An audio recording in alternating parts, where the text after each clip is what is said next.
여러분 안녕하십니까? 사주 상담사 장세진입니다.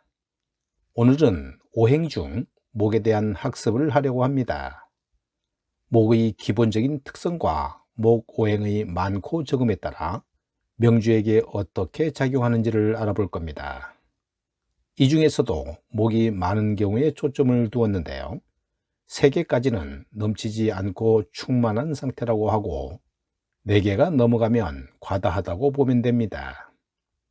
오늘의 영상은 목이 과다한 사주에 대해서 살펴보겠습니다. 사주에서 목이 과다하다는 기준점은 목이 4개 이상일 때를 의미하는데요. 다만 천간과 지지의 비중을 각각 다르게 보아야 합니다. 천간에만 3개 있을 때는 충만한 상태가 되지만 지지에 3개가 있을 때는 편중된 상태가 되는데요. 이는 천간보다 지지의 비중과 영향이 훨씬 더 크기 때문입니다. 특정 오행이 과다한 사람은 감정 변화폭도 크고 감정을 잘 조절 못하는 편이고요. 내면이 잔잔하지 않고 명예욕과 욕망이 지나칩니다. 본인에 대한 자신감이 지나쳐 주변 사람들의 의견을 무시하고 오만하며 아나무인으로 행동할 수 있는데요. 시작은 잘하지만 끈기가 부족해서 일의 마무리를 못하고 쉽게 포기하며 한 번의 작은 실패에도 크게 좌절하여 한 분야의 전문가가 되기엔 어려운 부분이 있습니다. 본인이 너무 큰 이상을 쫓는 것은 아닌지 항상 상황을 객관적으로 점검할 필요가 있습니다. 목다화치, 목이 많으면 목생활로 인해서 화의 불길 또한 치열해짐을 이루는 말로 지나치게 강해진 화는 본연의 역할을 잘 수행할 수 없게 됨을 뜻합니다. 화의 역할이란 화생토를 말하는데요. 화의 힘이 지나칠 경우 토가 말라 올바로 사용하지 못하게 되고요. 또한 과도한 열기로 금도 녹아내리게 해 못쓰게 만듭니다. 목다토함, 목이 토를 극하는데요. 이때 목이 과도하게 많으면 토가 완전히 황폐해진다는 뜻입니다. 작은 화분에 아름드리 나무가 비집고 들어가는 것과 같습니다. 목다금결, 목이 지나치게 많으면 금이 부서진다는 뜻입니다. 기본적으로는 금극목이지만 사주에 목의 세력이 지나치게 왕성한 경우는 금이 목을 극하려 해도 목의 세력에 밀려 잘 되지 않고 오히려 공격하는 금이 부스러진다는 의미입니다. 목다수축, 목이 많으면 수가 위축된다는 의미인데요. 오행의 기운은 수에서 목으로 흘러가므로 수의 역할을 제대로 수행하지 못합니다. 수는 화의 기운을 제어하는 역할을 하는데요. 목이 너무 많으면 수가 약해져 목에 흡수되므로 결과적으로 화를 생조하는 모양새와 같습니다. 이번에는 목이 많은 사주의 장점을 살펴보겠습니다. 항상 호기심이 왕성하고 무언가 새롭게 시작하고 도전하는 것을 좋아하니까 추진력이 생깁니다. 또 새로운 것에 도전하니 모험과 탐험을 꿈꾸고 매사 적극적이기도 하며 거침없고 능동적이면서 건설적인 삶을 살아가게 됩니다. 또한 경험이 인생을 사는 데 중요한 자산이 되듯 경험이 풍부한 인생을 살아갑니다. 특히 사람들과 관계를 맺으려는 의지가 강해 솔직 담백하고 속마음을 숨기거나 감추려 하지 않으며 바로바로 드러내니까 겉과 속이 일치하는 경향이 많습니다. 사주에서 목이 많으면 항상 새로운 것을 찾고 관심을 갖게 되니까 인생이 고독하거나 쓸쓸하지 않습니다. 목이 많은 사주의 단점 또는 문제점은 독선적인 경향이 강할 수 있고요. 계획성을 갖고 신중하게 추진하기보다는 일단 저지르고 보자는 마인드이므로 시행착오가 발생하는 경향이 있습니다.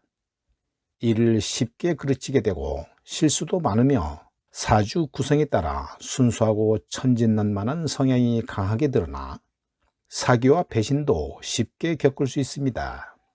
무엇보다 목은 우리 신체에서 신경과 간담에 해당하는 기운인데요. 이게 지나치게 편중되어 있으면 신경성 질환이 생기고 정신과 질환도 생기게 됩니다. 만약 사주에 토가 빈약하고 없는 상태라면 뿌리 없는 나무와 같아지니까 쓸데없는 잡생각이 많아지고요.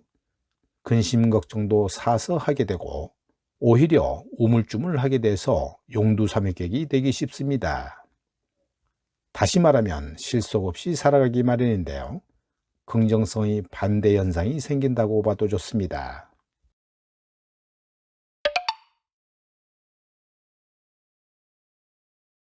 그렇다면 목이 많을 때는 어떻게 해야 할까요? 이런 경우에는 우선 토를 만나 뿌리를 내리게 해줘야 합니다. 뿌리부터 내려주고 대책을 세워야 하는데요.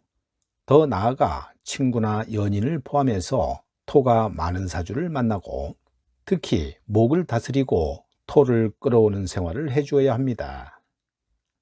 항상 차분한 상태를 유지하기 위해 명상이나 요가 그리고 마음 공부 같은 수행을 하며 매사 신중하게 계획을 세우고 천천히 하나하나 차곡차곡 쌓아가는 마음으로 살아가야 합니다.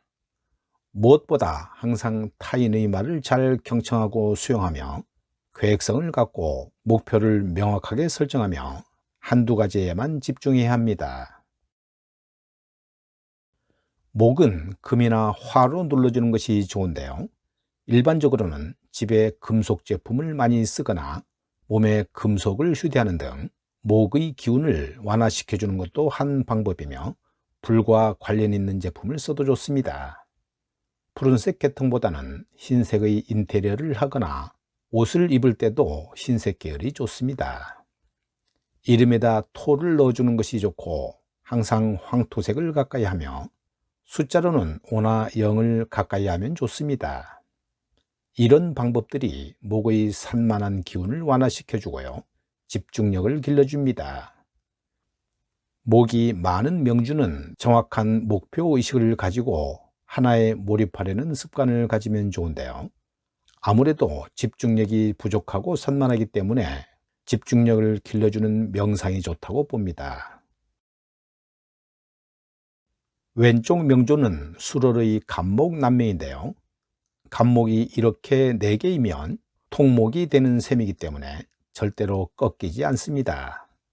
이러한 상황을 혼돈의 상태라고 풀이합니다.